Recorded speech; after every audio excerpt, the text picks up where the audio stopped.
I'm Todd Inman. I'm a board member for the National Transportation Safety Board. I'm the on-scene board member for this accident. With me is Shahoon Chin, our investigator in charge. Now, before I tell you about our progress to date, I do want to again extend our sincere condolences to everyone that is involved in this crash. A little while ago, I had a chance to meet with the families of those who may have perished or the survivors from the ground part of this. And it's a very tough time for everyone. We understand that. We can certainly appreciate everything they're going through, and our condolences are going out to them extensively. Our family assistance group has been working to assist and inform these families and survivors. They will continue to do this support to all the families who lost loved ones and those that may still be missing throughout the entire investigation, both on scene and before we issue our investigative report. Now, let me stress one thing. Our first and foremost priority is the recovery of those who are still missing. This investigation is not impeding that in any way. They deserve to be treated with dignity and with the respect that they've earned. We are working very closely with the local authorities to make sure that if there's any identification of a survivor or recovery of remains, anything like that, that is the first thing that takes priority. And so I think it's important that we understand that. I also want to point out the coordination that we've had with the Louisville and the state EMA directors. Their work has been extraordinary, especially as we continue on into day 3 of this investigation. The Louisville EMA director has been a great asset to us and to everyone, and is diligently working to make sure we can bring closure to as many people as possible. It's been a very active response. Today is our first day fully of being able to investigate. So I'd like to also tell you a little bit about what we call the party process. This has been in place with the NTSB for approximately 30 years, and we offer this party status to those companies, government officials, agencies, and associations that have employees or activities that were involved in the accident and crash, and that they can bring technical expertise to help us understand it. In our organizational meeting, which occurred last night, we wrapped up at about 9:30 last night. In fact, the teams actually continued to meet after that for several hours. We named the following parties to this investigation: the Federal Aviation Authority, United Parcel Service, the Independent Pilots Association, sometimes referred to as IPA, the Teamsters Union, which represents the mechanics for UPS, Boeing Corporation, which is the now manufacturer of the aircraft after a consolidation with McDonnell Douglas, and GE Aircraft Engines. Now, the NTSB has put together a multidisciplinary team, and I mentioned yesterday the different groups that we put together. And so we have actually brought in additional specialists. Right now, the NTSB team is over 30 individuals. We've brought in additional vehicle performance specialists and a materials engineer. And of course, they are being supported by dozens of individuals in Washington, D.C. and elsewhere in the country. We have no issue bringing any resource that we need to make sure we have the right people in place while we are on the ground here. Now, we have received preliminary flight data information. This would be commonly referred to as ADSB. These data points that were provided by the FAA showed the aircraft for the last reporting time was at 475 feet of altitude, traveling at a speed of 183 knots.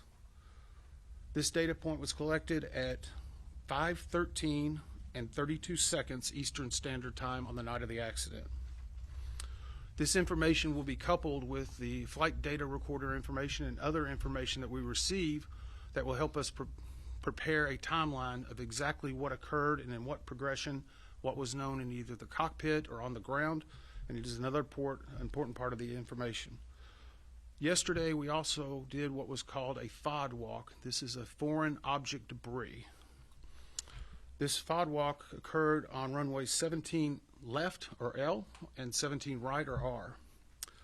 During the FOD walk on 17R, we found multiple pieces of engine fan blades, along with the main component of the engine of the number 1 engine, which is on the left side of the aircraft. We have transferred all of those to a secured location for further examination. and we'll be using that to further analyze any mechanical aspects. And I mentioned yesterday we had recovered the flight data recorder and the cockpit voice recorder, often referred to as the FDR and the CVR. Last night, one of our recorder specialists flew overnight with that recorder, immediately went to the NTSB headquarters where we have a recorder's laboratory, and extracted the data from both the FDR and the CVR. We consider this a good extraction with good data points, which means that we will have even more information to help paint a comprehensive picture. So with that, I'd like to introduce Shahun, who can give you a few specific pieces of information regarding the flight data recorder.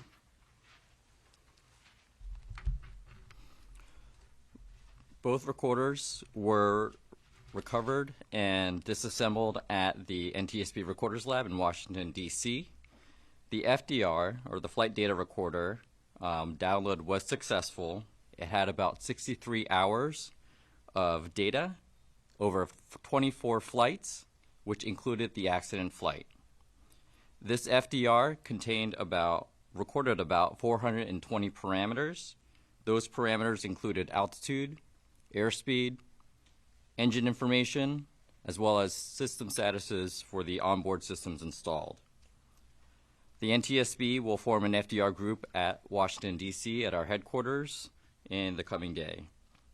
The CVR, or the cockpit voice recorder, was also successfully downloaded. That contained about 2 hours of audio, which included the accident flight. The CVR group will convene at the NTSB in the coming day to do a transcription of the recorded audio for the accident flight. Thank you. And let me reiterate again, the NTSB does not release the audio of any cockpit voice recording. A transcript ultimately will be made available of the pertinent information regarding the actual flight itself. As Shahun said, this will take a few days to not only get the information, but to make sure it's validated and verified by the experts and the parties.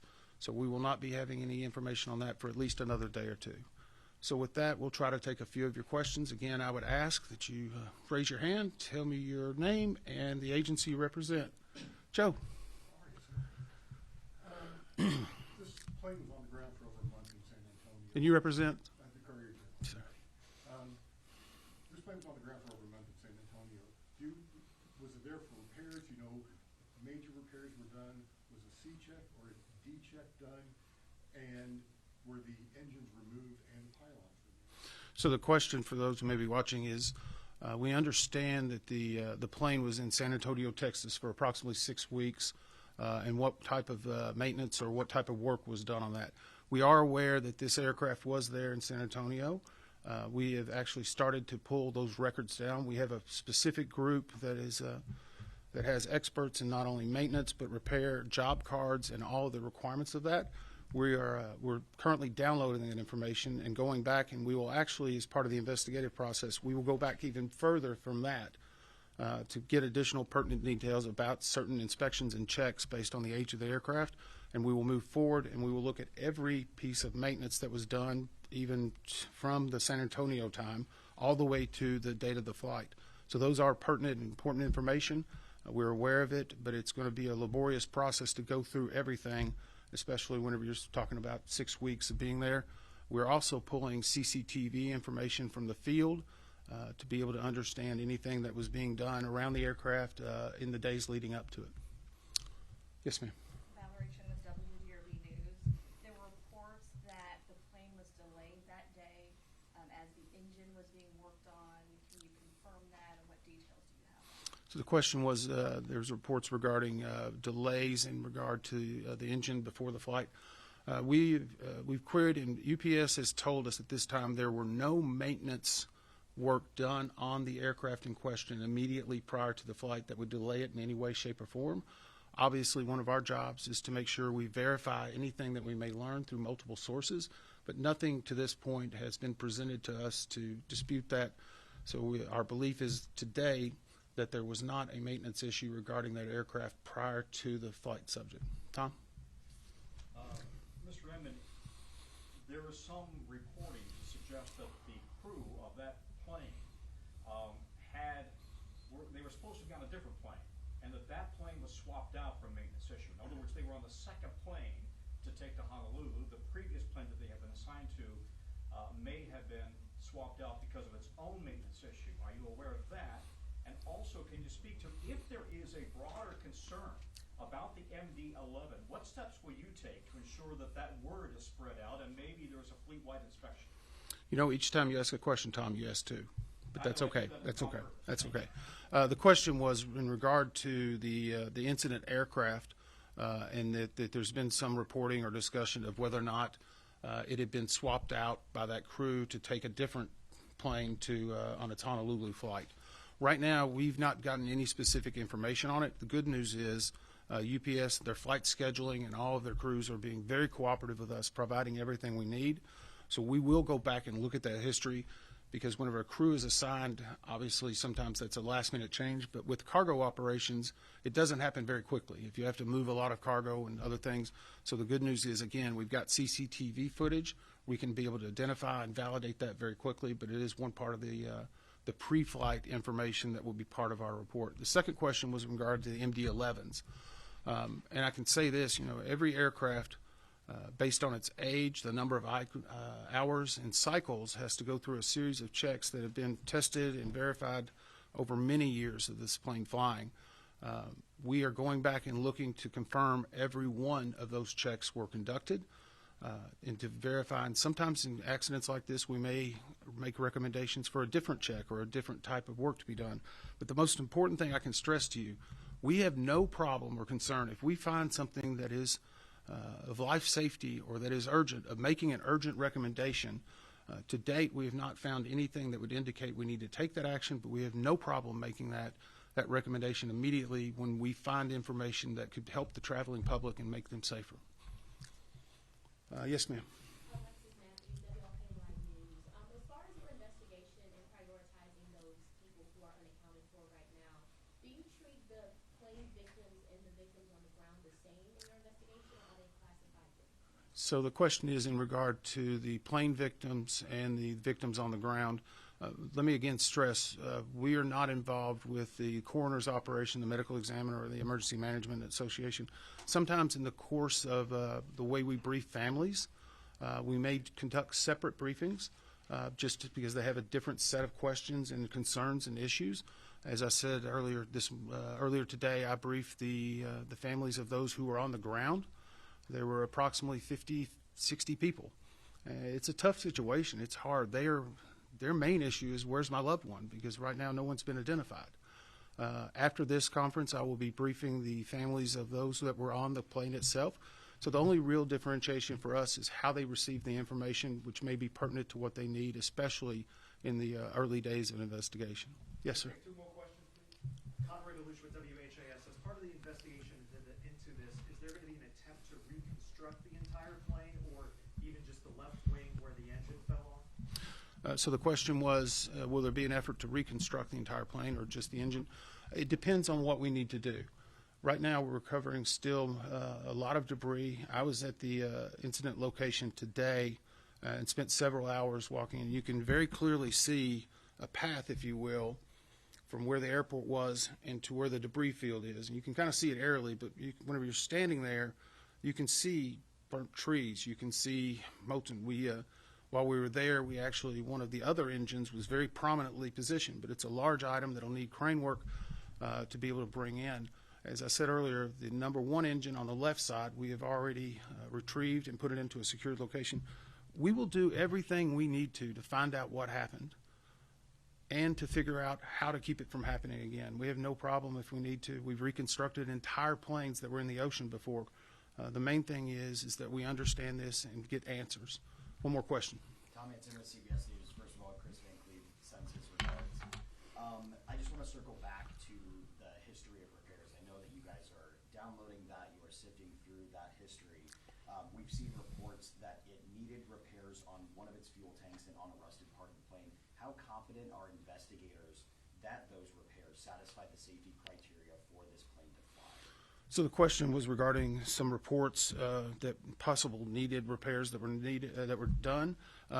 every aircraft operates with what in an airline, such as UPS, operates with what they call a minimum equipment or minimum requirements.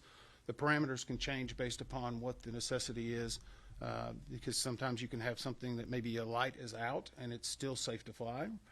So there's a lot of information. The good news is we have a number of MD-11 pilots and mechanics that are all certified or instructors. Last night during our organizational meeting, the parties that were named to it and the individuals all had to give their background. We have hundreds of years of experience on the MD-11 and its maintenance, so I feel very comfortable that those experts are going to be able to see if any repairs should have been done or not. And again, if it's something we learn from this investigation, we have no problem making an urgent recommendation in order to correct the future activities to ensure the traveling public is safe. Thank you very much.